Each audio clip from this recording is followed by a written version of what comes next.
কাশ্মীরে হামলার জেরে ভারত পাকিস্তানের কূটনৈতিক সম্পর্ক তলানিতে ঠেকেছে।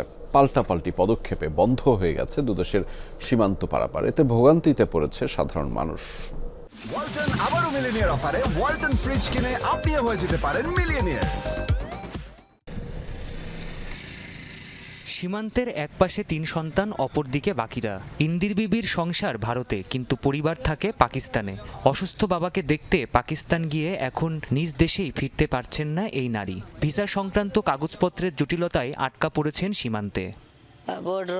পাকিস্তানে আমার অসুস্থ বাবাকে দেখতে এসেছিলাম। এখন সীমান্তরক্ষীরা আমাকে ঢুকতে দিচ্ছে না। আমার ৬ সন্তানের ৩ জন ভারতে রয়েছে।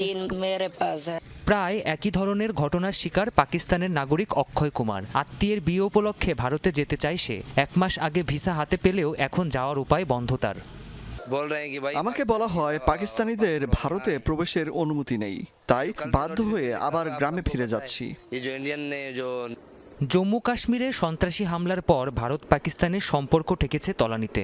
দুই দেশই স্থগিত করেছে সীমান্ত পারাপার। ফলে বিপাকে পড়েছে সাধারণ মানুষ। সীমান্তবর্তী এসব এলাকায় একই ভাষা সংস্কৃতির মানুষের বসবাস। তাই পরিবার ও সামাজিক সম্পর্ক গড়ে ওঠে কাঁটাতারকে উপেক্ষা করেই। প্রাণপ্রতিম কুণ্ডু, যমুনা নিউজ।